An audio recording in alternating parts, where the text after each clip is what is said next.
کہ امام حسین میدان کربلا میں شہید ہوں گے۔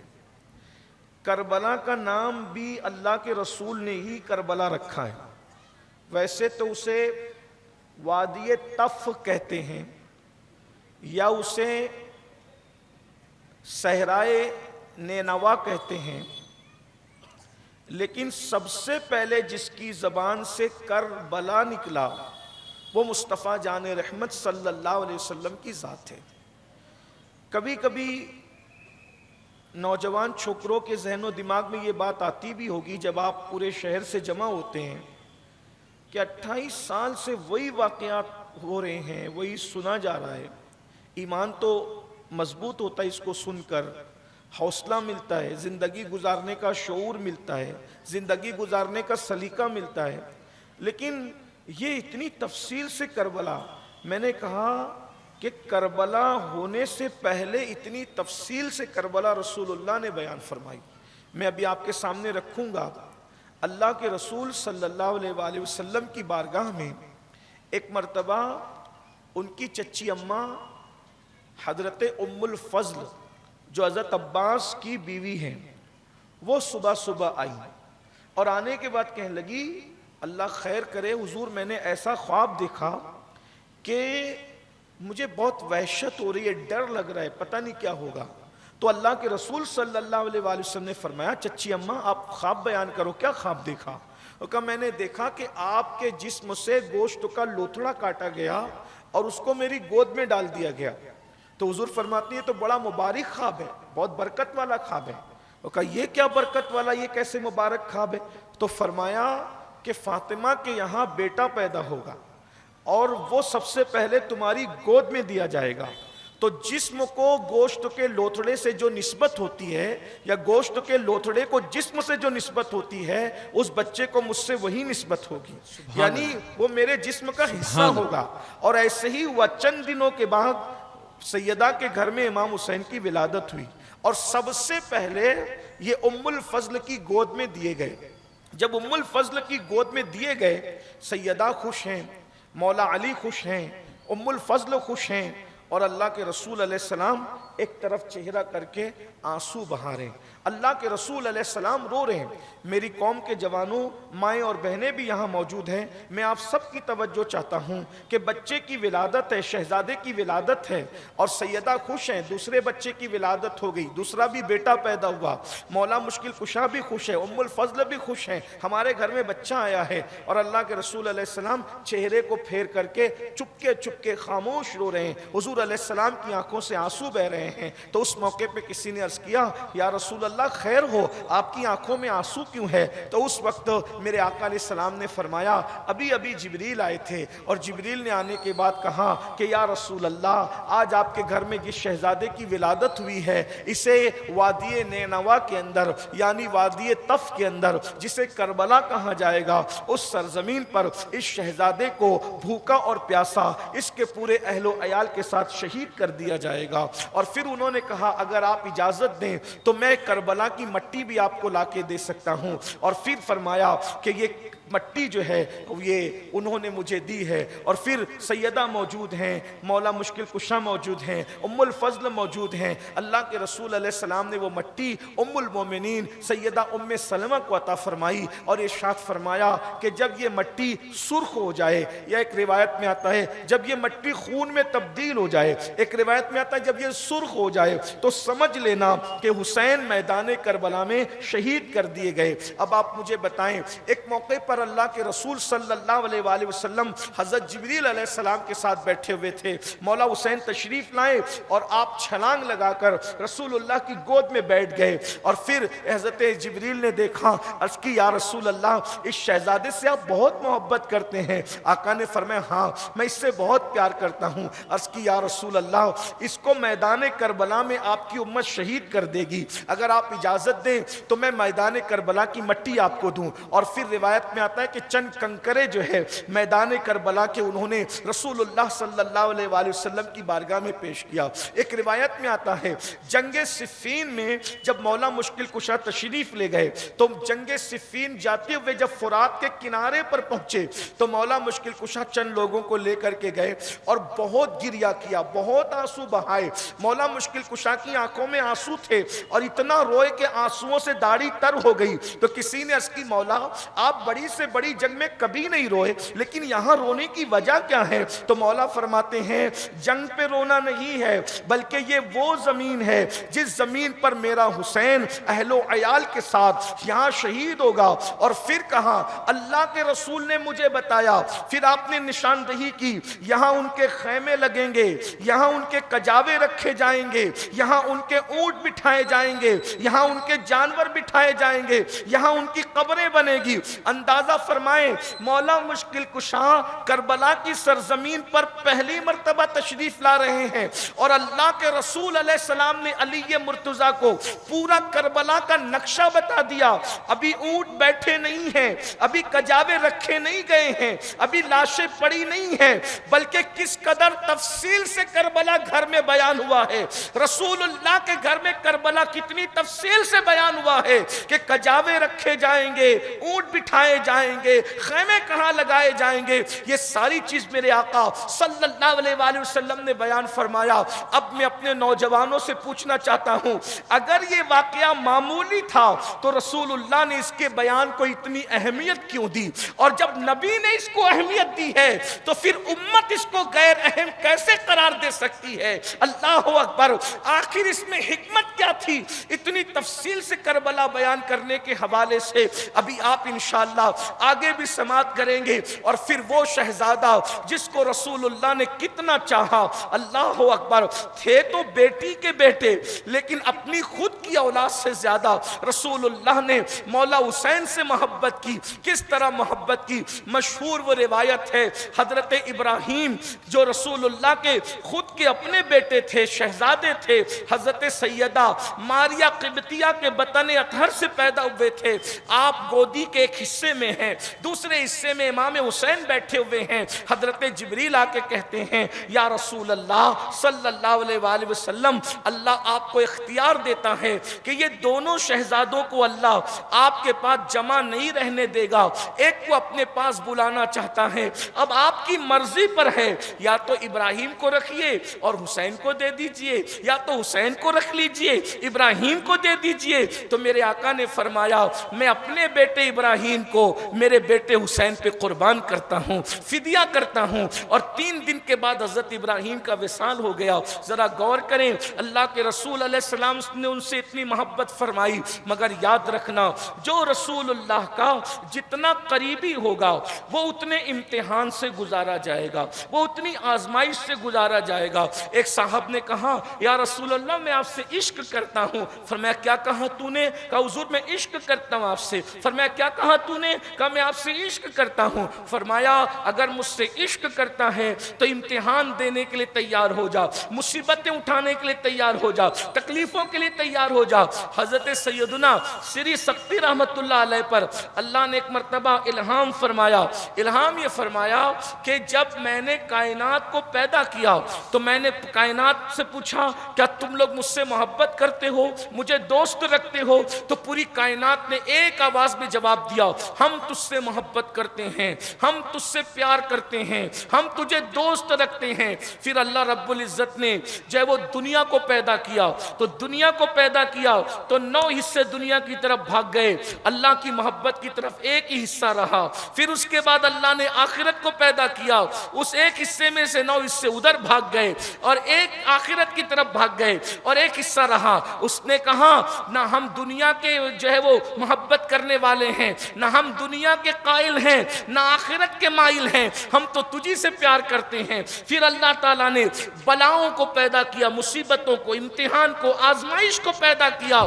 جب آزمائش ہوئی تو اس میں سے بھی 9 حصے چھوڑ کر کے بھاگ گئے اور ایک حصہ بچا اور اس نے کہا اگر تو زمین اور آسمان کو مصیبت بنا کر ہمارے گلے میں بھی لٹکا دے تو ہم تیری خوشی کے لیے ہر مصیبت کو سہنے تیار ہیں، ہر بلا کو سہنے تیار تیار ہے، ہر تکلیف کو سہنے تیار ہے۔ تو اللہ نے ارشاد فرمایا اولئک اولیائی حقا، کہ یہ میرے سچے ولی ہیں، یہ میرے سچے دوست ہیں۔ اللہ اکبر۔ ایک مرتبہ حضرت ابو ذر غفاری رضی اللہ تعالیٰ عنہ سے کسی نے پوچھا ابو ذر یہ بتاؤ کہ آرام زیادہ اچھی چیز ہے یا بلا اچھی چیز ہے؟ انہوں نے کہا ہمیں نہ بلا سے کوئی لینا نہ آرام سے کوئی لینا، اللہ جو دے ہم وہ لیتے ہیں۔ امام حسن بادشاہ کے پاس یہ بات پہنچی تو کہا اللہ ابو ذر پہ رحم کرے، ہم تو نعمتوں سے زیادہ بلاؤں سے محبت کرتے ہیں، کیونکہ نعمتوں میں کہیں نہ کہیں نفس کی خوشی شامل ہے اور بلاؤں میں صرف یار کی خوشی ہوتی ہے، تو ہم صرف یار کی خوشی دیکھتے ہیں۔ تو یاد رکھیے یہ جو جتنے آل پیمبر ہیں، آل نبی ہیں یا اصحاب نبی ہیں یا اولاد نبی ہیں یا ازواج نبی ہیں، خود اللہ کے رسول صلی اللہ علیہ وآلہ وسلم جو ہیں اللہ اکبر فرماتے ہیں اللہ کی راہ میں جتنا مجھے ستایا گیا ہے اتنا کسی کو ستایا نہیں گیا۔ میرے بھائیوں اگر کوئی تکلیف آتی ہے، مشکل آتی ہے، بلا آتی ہے تو یہ نہ سمجھنا کہ اللہ ناراض ہے۔ اللہ رب العزت جس کو چاہتا ہے اسی کو آزمائش سے گزارتا ہے، اور جب آزمائش سے گزارتا ہے تو آزمائش جتنی بڑی ہوتی ہے مقام بھی اتنا بڑا عطا کیا جاتا ہے۔ تو جن حسنین کریمین کو جنتی جوانوں کا سردار قرار دیا گیا، رسول اللہ نے اپنے کندھوں پہ بٹھایا، اتنے کڑے امتحان سے انہیں گزارا گیا۔ اب آئیے دل کے کانوں سے ان کے امتحان کو سنیں اور اپنے آپ کو بھی مضبوط کریں اللہ رب العزت کی محبت کے لیے، اس کی الفت کے لیے، اس کی چاہت کے لیے، کہ کس طریقے سے اللہ کے سچے بندے اللہ کی بارگاہ میں امتحان دیتے ہیں۔ اللہ اکبر۔